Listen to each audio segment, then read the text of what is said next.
ओम शांति। 25 नवंबर 2025 के ईश्वरीय महावाक्य है। पहले सुनते हैं मुरली का मुख्य पॉइंट्स। बाप दादा ने कहा, बाबा कहते हैं, मीठे बच्चे हमेशा याद रखो कि यह संगम युग भाग्य बनाने का समय है। यह समय लौटकर कभी नहीं मिलेगा, इसलिए हर क्षण को उच्च बनाओ।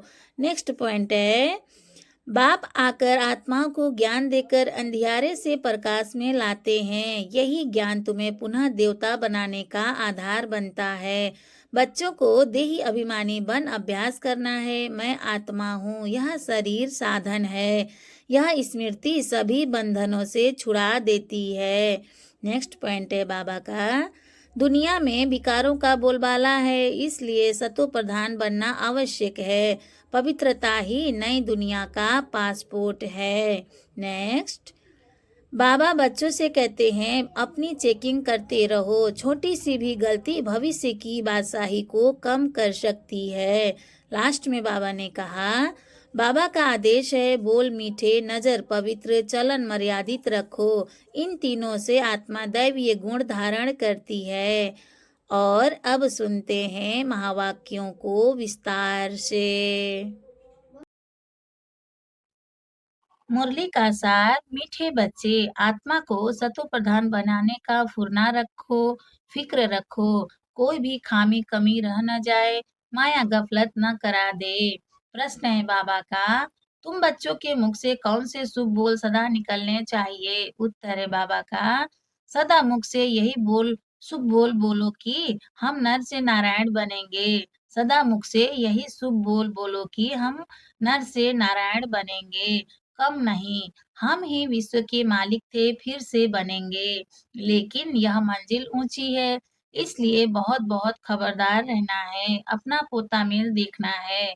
एम ऑब्जेक्ट को सामने रख पुरुषार्थ करते रहना है। हार्ट फेल नहीं होना है। ओम शांति। बाप बैठ रूहानी बच्चों को समझाते हैं, यहाँ जब याद की यात्रा में बैठते हो तो भाई बहनी को कहो कि तुम आत्माभिमानी हो बैठो और बाप को याद करो। यह स्मृति दिलानी चाहिए। तुमको अभी यह स्मृति मिल रही है। हम आत्मा हैं, हमारा बाप हमको पढ़ाने आते हैं। हम भी कर्मेंद्रियों द्वारा पढ़ते हैं।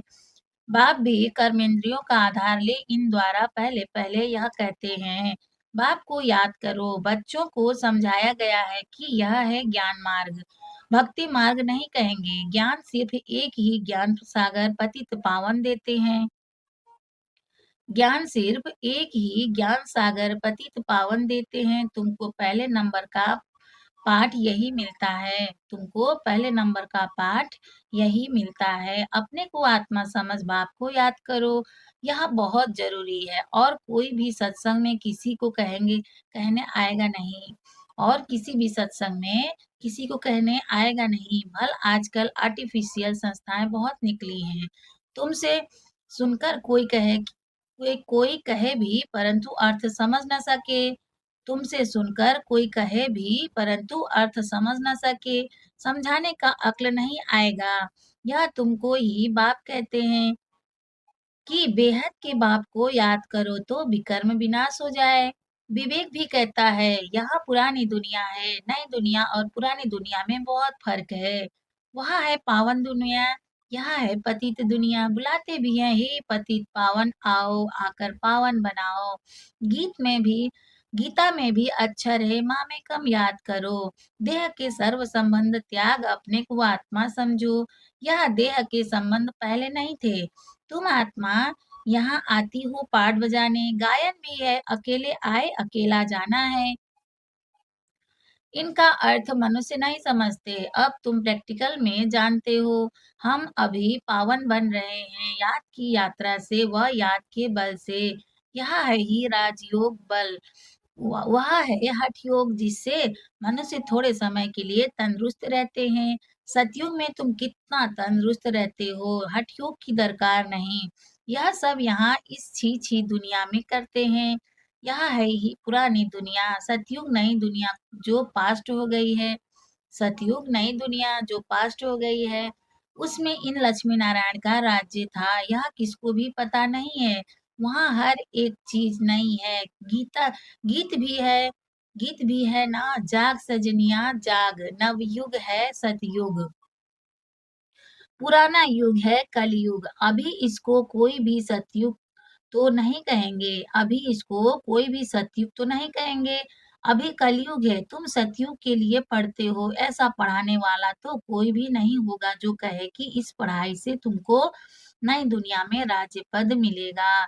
बाप के सिवाय और कोई बोल ना सके।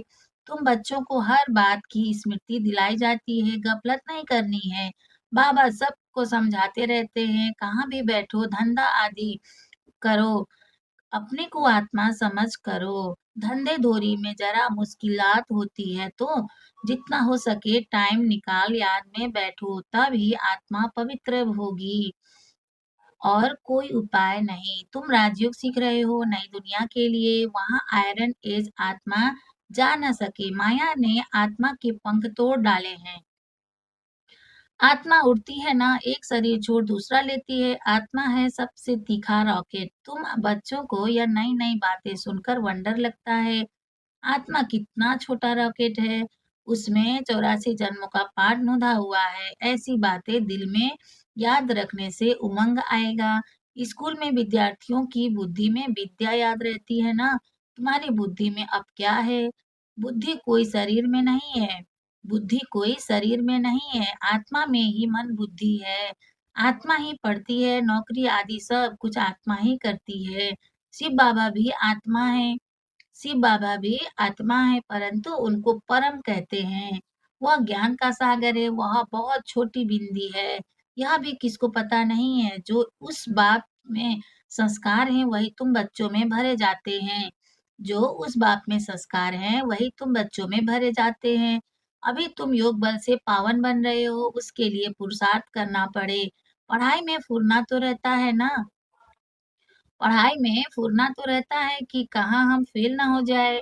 इसमें पहले नंबर की सब्जेक्ट इसमें पहले नंबर की सब्जेक्ट ही यह है कि हम आत्मा सत्व प्रधान बने, कुछ खामी न रह जाए, नहीं तो नापास हो जाएंगे। माया तुमको हर बात में भुलाती है, माया तुमको हर बात में भुलाती है। आत्मा चाहती भी है चाट रखें, सारे दिन में कोई आसुरी काम ना करे, परंतु माया चाट रखने नहीं देती। तुम माया के चंबे में आ जाते हो। दिल कहती भी है पोता मेल रखें। व्यापारी लोग हमेशा फायदे नुकसान का पोता मेल रखते हैं। तुम्हारा तो यह बहुत बड़ा पोता मेल है, 21 जन्मों की कमाई है। इसमें गफलत नहीं करनी चाहिए। बच्चे बहुत गफलत करते हैं। इस बाबा को तो तुम बच्चे सूक्ष्म वतन में स्वर्ग में भी देखते हो। बाबा भी बहुत पुरुषार्थ करते हैं, वंडर भी खाते रहते हैं। बाबा बाबा की याद में स्नान करना करता हूँ, बाबा की याद में स्नान करता हूँ, भोजन खाता हूँ, फिर भी भूल जाता हूँ, फिर याद करने लगता हूँ। बड़ी सब्जेक्ट है यह। इस बात में कोई भी मतभेद आ नहीं सकता, इस बात में कोई भी मतभेद आ नहीं सकता।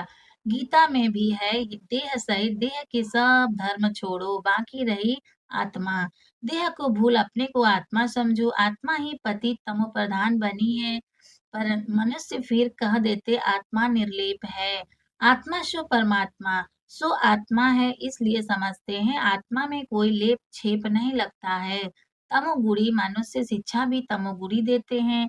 सतोगुणी बन सतोगुणी बना न सके।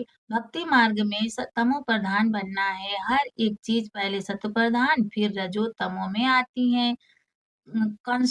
कंस्ट्रक्शन और डिस्ट्रक्शन होता है। बाप नई दुनिया का कंस्ट्रक्शन कराते, फिर इस पुरानी दुनिया का डिस्ट्रक्शन हो जाता है। भगवान तो नई दुनिया रचने वाला है, यहाँ पुरानी दुनिया बदलकर नई होगी। नई दुनिया के चिन्ह तो यह लक्ष्मी नारायण है ना, यह नई दुनिया के मालिक हैं।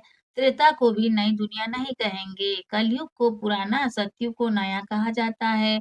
कलयुग अंत और सतयुग आदि का यह है संगम युग। कोई एमए, कोई बीए पढ़ते हैं तो ऊंच बन जाते हैं ना, कोई एमए बीए पढ़ते हैं तो ऊंच बन जाते हैं ना। तुम इस पढ़ाई से कितने ऊंच बनते हो, दुनिया इस बात को नहीं जानती कि इस इनको इतना ऊँच किसने बनाया? तुम अभी आदि मध्य अंत को जान सक गए हो।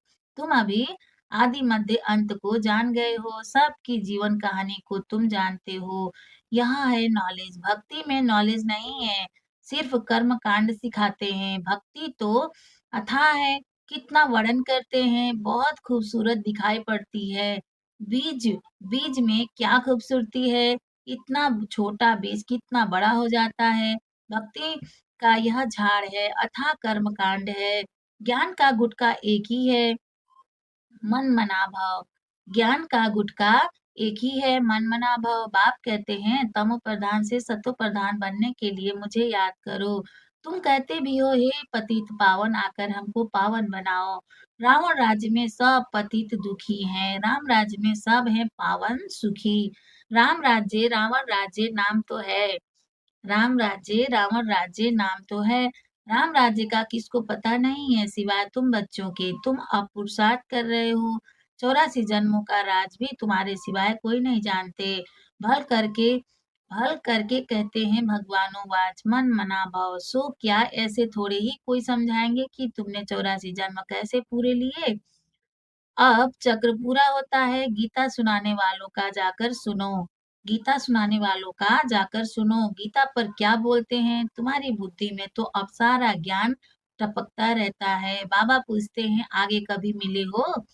कहते हैं हाँ बाबा, कल्प पहले मिले थे। बाबा पूछते हैं और तुम उत्तर देते हो अर्थ सहित, ऐसे नहीं कि तोते मिसल कह देंगे, ऐसे नहीं कि तोते मिसल कह देंगे। फिर बाबा पूछते हैं क्यों मिले थे, क्या पाया था? तो तुम कह सकते हो हमने विश्व का राज्य पाया था, उसमें सब आ जाता है। भले तुम कहते हो नर से नारायण बने थे, परंतु विश्व का मालिक बनना, उन उसमें राजा रानी और डीटी डिनास्टी सब है। उनका मालिक राजा रानी प्रजा सब बनेंगे। इसको कहा जाता है शुभ बोलना, इसको कहा जाता है शुभ बोलना। नर हम तो नर से नारायण बनेंगे, कम नहीं। बाप कहेंगे हाँ बच्चे, पूरा पुरुषार्थ करो, अपना पोता मेल भी देखना है। इस हालत में हम उच्च पद पा सकेंगे वह नहीं। कितनों को रास्ता बताया है, कितने अंधे की लाठी बना हूँ, कितनों को रास्ता बताया है, कितने अंधों की लाठी बना हूँ। अगर सर्विस नहीं करते तो समझना चाहिए हम प्रजा में चले जाएंगे। अपने दिल से पूछना है अगर अभी हमारा शरीर छूट जाए तो क्या पद पाएंगे? बहुत बड़ी मंजिल है तो खबरदार रहना चाहिए। कई बच्चे समझते हैं बरोबर हम तो याद ही नहीं करते। कई बच्चे समझते हैं बरोबर हम तो याद ही नहीं करते, तो फिर पोता मेल रखकर क्या करेंगे? उसको फिर हार्ट फेल कहा जाता है, उसको फिर हार्ट फेल कहा जाता है। वह पढ़ते भी ऐसा ही हैं, ध्यान नहीं देते। मियाँ मिट्ठू बन बैठ नहीं जाना है, जो पिछाड़ी में फेल हो जाए, अपना कल्याण करना है। एम ऑब्जेक्ट तो सामने है, हमको पढ़कर यह बनना है। यहाँ भी वंडर है ना, कलयुग में तो राजाई है नहीं, सतयुग में फिर इन्हों की राजाई कहाँ से आई? सारा मदार पढ़ाई पर है। ऐसे नहीं कि देवताओं और असुरों की लड़ाई लगी, देवताओं ने जीत कर राज्य पाया, अब असुरों और देवताओं की लड़ाई लग कैसे सकती? ना कौरवों और पांडवों की ही लड़ाई है, ना कौरवों और पांडवों की ही लड़ाई है। लड़ाई की बात ही निषेध हो जाती है। पहले तो यह बताओ कि बाप कहते हैं देह के सब संबंध छोड़ अपने को आत्मा समझो। तुम आत्मा अशरीरी आई थी, अब फिर वापिस जाना है। पवित्र आत्माएं ही वापिस जा सकेंगी, तमो प्रधान आत्माएं तो जा न सके, आत्मा के पंख टूटे हुए हैं। माया ने पतित बनाया है, तमो प्रधान होने कारण इतना दूर होली पवित्र जगह जा नहीं सकते। तमो प्रधान होने कारण इतना दूर होली पवित्र जगह जा नहीं सकते। अभी तुम्हारी आत्मा कहेगी कि हम असुल परम धाम के रहने वाले हैं। यहाँ पांच यहाँ यह 5 तत्वों का पुतला लिया है, यहाँ यह 5 तत्वों का पुतला लिया है पाठ बजाने के लिए। मरते हैं तो कहते हैं स्वर्गवासी हुआ कौन? वह शरीर गया या आत्मा गई? वहाँ शरीर गया या आत्मा गई? शरीर तो जल गया, शरीर तो जल गया, बाकी रही आत्मा। वह स्वर्ग स्वर्ग में तो जा नहीं सकती। मनुष्यों को तो जिसने जो सुनाया वह कहते रहते हैं। भक्ति मार्ग वालों ने भक्ति ही सिखलाई है। ऑक्यूपेशन का किसको पता नहीं है। शिव की पूजा सबसे ऊंच कहते हैं। ऊंचते ऊंच शिव हैं, उनको ही याद करो, सिमरण करो। माला भी देते हैं, शिव शिव कहते माला फेरते रहो। बिगर अर्थ माला उठाए शिव शिव कहते रहेंगे। अनेक प्रकार की शिक्षाएं गुरु लोग देते हैं। यहाँ तो एक ही बात है, बाप खुद कहते हैं मेरे को याद करने से विकर्म विनाश होंगे। शिव शिव मुख से कहना नहीं है। शिव शिव मुख से कहना नहीं है। बाप का नाम बच्चा थोड़े ही सिमरण करता है। बाप का नाम बच्चा थोड़े ही सिमरण करता है। यहाँ है सब गुप्त, किसको भी पता नहीं है कि तुम क्या कर रहे हो। जिन्होंने कल्प पहले समझा होगा वही समझेंगे। नए नए बच्चे आते रहते हैं, वृद्धि को पाते रहते हैं। आगे चल ड्रामा क्या दिखलाता है, सो साक्षी होकर देखना है। आगे चल ड्रामा क्या दिखलाता है, सो साक्षी होकर देखना है। पहले तो बाबा साक्षात्कार नहीं कराएंगे कि यह यहाँ होगा, फिर तो आर्टिफिशियल हो जाए। यह बड़ी समझने की बातें हैं, तुमको समझ मिलती है। भक्ति मार्ग में बेसमझ थे। जानते हो ड्रामा में भक्ति की भी नूंद है। अभी तुम बच्चे समझते हो हम इस पुरानी दुनिया में रहने वाले नहीं है। अभी तुम बच्चे समझते हो हम इस पुरानी दुनिया में रहने वाले नहीं है। स्टूडेंट को यह पढ़ाई बुद्धि में रहती है। तुमको भी मुख्य मुख्य पॉइंट्स बुद्धि में धारण करनी है। नंबर वन बात अल्प पक्का करो तब आगे चलो, नहीं तो फालतू पूछते रहेंगे। बच्चियां लिखती हैं फलाने ने लिख कर दिया है कि गीता का भगवान शिव है। यह तो बिल्कुल ठीक है। भले ऐसे कहते हैं परंतु बुद्धि में कोई बैठता थोड़े ही है। अगर समझ जाए कि बाप आया है तो कहे ऐसे बाप से हम जाकर मिले वर्षाले में। एक को भी निश्चय नहीं बैठता। फट से एक की भी चिट्ठी नहीं आती। फट से एक की भी चिट्ठी नहीं आती। करके लिखते भी हैं कि भल करके लिखते भी हैं कि नॉलेज बड़ी अच्छी है, परंतु इतनी हिम्मत नहीं होती जो समझे वाह ऐसा बाबा जिससे हम इतना समय दूर रहे, भक्ति मार्ग में धक्के खाए। अब वह बाप विश्व का मालिक बनाने आए हैं, तो भाग आए। आगे चल निकलेंगे। अगर बाप को पहचाना है, ऊंचते ऊंच भगवान है तो उनका बनो ना। अगर बाप को पहचाना है, ऊंचते ऊंच भगवान है तो उनका बनो ना। समझानी ऐसी देनी चाहिए जो कपाट ही खुल जाए। अच्छा, मीठे मीठे सिकिल दे बच्चों प्रति माता पिता बाप दादा का याद प्यार और गुड मॉर्निंग। रूहानी बाप की रूहानी बच्चों को नमस्ते। हम रूहानी बच्चों की रूहानी माता पिता बाप दादा को याद प्यार गुड मॉर्निंग। नमस्ते बाबा, नमस्ते बाबा, नमस्ते बाबा। शुक्रिया बाबा, शुक्रिया। धारणा के लिए मुख्य सार है, फर्स्ट पॉइंट है बाबा का। धंधा आदि करते आत्मा को पावन बनाने के लिए समय निकाल याद की मेहनत करनी है। धंधा आदि करते आत्मा को पावन बनाने के लिए समय निकाल याद की मेहनत करनी है। कोई भी आसुरी काम कभी नहीं करना है। सेकेंड पॉइंट है बाबा का, अपना और दूसरों का कल्याण करना है। पढ़ाई पढ़ना और पढ़ाना है। मियाँ मिट्ठू नहीं बनना है। याद का बल जमा करना है। वरदान है बाबा का, नाम और मान के त्याग द्वारा सर्व का प्यार प्राप्त करने वाले विश्व के भाग्य विधाता भव। नाम और मान के त्याग द्वारा सर्व का प्यार प्राप्त करने वाले विश्व के भाग्य विधाता भव। विस्तार है, जैसे बाप को नाम रूप से न्यारा कहते हैं, लेकिन सबसे अधिक नाम का गायन बाप का है। वैसे ही आप भी अल्पकाल के नाम और मान से न्यारे बनो तो सदा काल के लिए सर्व के प्यारे स्वतः बन जाएंगे। जो नाम मान के भिखारीपन का त्याग करते हैं, वह विश्व के भाग्य विधाता बन जाते हैं। कर्म का फल तो स्वतः आपके सामने संपन्न स्वरूप में आएगा। इसलिए अल्पकाल की इच्छा मात्रम अविद्या बनो। कच्चा फल नहीं खाओ, उसका त्याग करो तो भाग्य आपके पीछे आएगा।